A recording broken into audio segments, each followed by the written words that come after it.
My coworker and I had been working on this project for a little over a month, and were now ready to complete it. Everything was in place. No detail had been overlooked. We were ready to pull the proverbial trigger. Three walking to the hotel bar for a nightcap, we scrutinized the setting. There were a handful of business travelers in varying degrees of intoxication. Nothing unusual about that. I was looking for socializing, my partner preferred solitude, and we were seated at different ends of the bar. He chose the seat closest to the door, and I went to the far corner and sat down on a stool next to a guy in his 30s. He was well-dressed, tall, and had nice facial features. I'd always been a great judge of character, even when I was casually sizing someone up. This guy was confident in himself and that he was the smartest guy in the room. After getting my glass of 10-year-old rye whiskey, I struck up a conversation. "In town on business?" "Yeah, a 2-day sales meeting on the fast track." "You?" "Yeah, but it's just one day for me. I'll be heading home in the morning." "Where are you from?" Miami. You?" "Dallas. I don't mind coming to Minneapolis this time of year. It's damn hot in Texas in July. My name's Nick." He extended his hand. "Nice to meet you, Nick. I'm Brody." "That's an interesting name. I don't think I know any Brodys." Jaws came out in the summer of '75. My dad was a big fan. I was born that fall, and he named me after Roy Scheider's character, Sheriff Brody. A few minutes were devoted to favorite movies, sports, drinks, etc.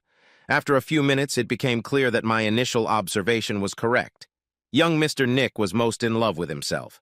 Whichever movie I mentioned, he had a better movie. Great Scotch? No, he had a better one. Being a curious guy by nature, I just let him talk and brag about himself for almost an hour. When it was clear that he'd lost his tongue and his brain was telling him he was on top of his game, I changed the subject. "So, Nick, what about women? I don't see a ring, so I'm guessing you're not attached. Are you a one-girl guy or just going with the flow?" "Damn, dude, let me tell you about the greatest gig in the world, Brody." I leaned into him, letting him know I was genuinely interested. 3 AIM-A-J women, that's where the action is. Single girls are either so prim that they won't even look at you, or so confident that they wouldn't understand what good sex is, even if it was right in front of them. Really? But how are married women different? I guess if someone's married, she'll at least try to be faithful. Ha, are you kidding me? This isn't the 1950s, and you're not on Leave It to Beaver, buddy. Most married women I've met traveling on business or back home in Dallas like the thrill of a mystery man. The thought of getting some buddy behind the back of a loving hubby is such a turn-on that even the nicest soccer moms I've met have turned my brain. What about husbands? What about them? Heck, if they can't satisfy the wife, she'll find someone who can. They may be good lovers, but she just wants to diversify her life. To who are older, over 40, just want to know they are not over the hill.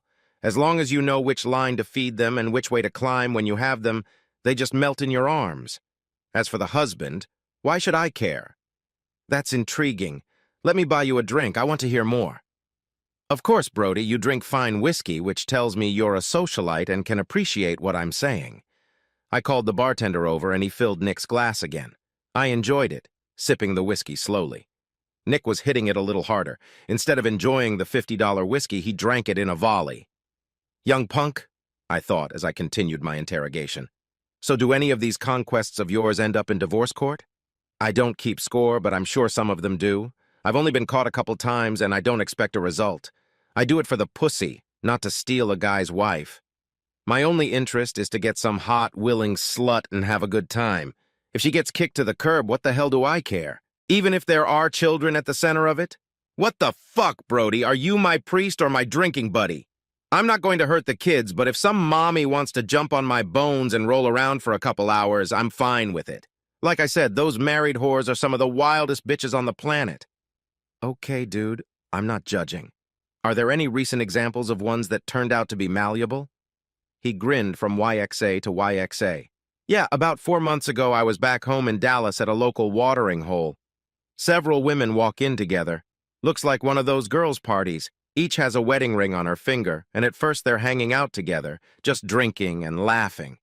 But I can spot a horny one from a mile away. If you know what to look for, it's easy. Anyway, I check them all out, but I keep coming back to the brunette who has beautiful brown hair and big brown eyes. She seems to be one of the oldest in the group. Turns out she was 42 years old, and like I said, she was starting to wonder if she was still sexy. She was sexy as hell. Tall, long, gorgeous legs that ended in one of the sweetest asses I had ever seen. Beautiful breasts to top it off. I mean, she was the whole package, and I got a few flirty smiles as we looked into each other's eyes. So I waited until one or two other women were asked to dance before making my move. You don't ask first. You want a woman who may not be desperate, but who is looking for someone to tell her she's beautiful. You need someone who's nervous about not being picked yet. They're the easiest to spin. Anyway, she agrees to a drink and then a dance. Soon she's in my arms, rubbing against my buddy and breathing heavily in my ear. I do it slowly, putting my hands down, but not too fast. But after a song or two, she moans as I squeeze and caress her ass. Now I know she's mine. We leave quickly and head to the hotel across the street where I have the best time of her life. I mean, she's crazy about it. The whole time she's moaning or saying obscenities to me. Hell yeah, take me harder. If you like the vocals and I like the vocals, you're in heaven. At this point, Nick takes a breath and pulls himself together, perhaps realizing he's overexcited.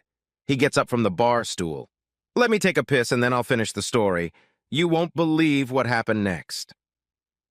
While Nick is gone, I order us 2 more shots each. My coworker comes over looking bored. Anything exciting or unusual? He asks me casually. No, same old song as always.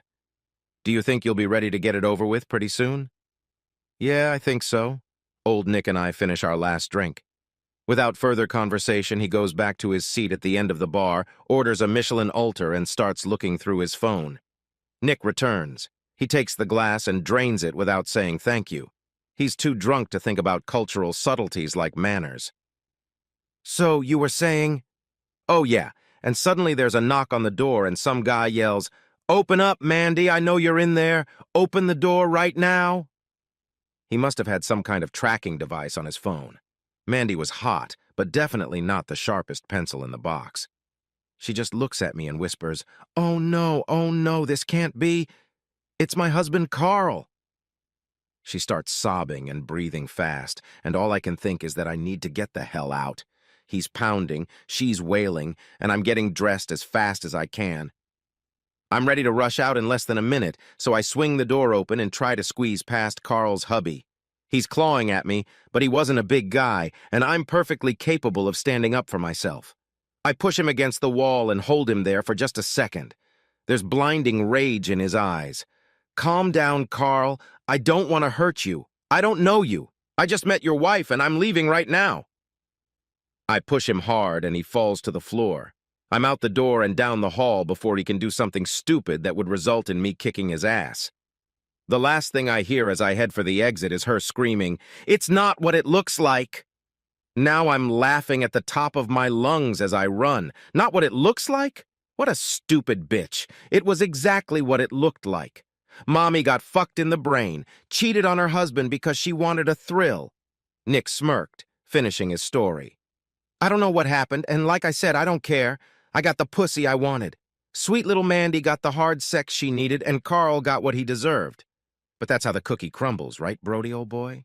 I guess so, Nick, I said, looking at my drinking partner, hiding my true feelings well. We sat in silence for a minute or so when Nick started rocking back and forth on the bar stool. I grabbed him and held him in place. Easy, Nicky kid. I think you may have had a little too much to drink. You all right? Man, the whiskey got on my nerves. I think I better go to bed. He tried unsuccessfully to get up. I caught him before he fell and leaned him against the counter.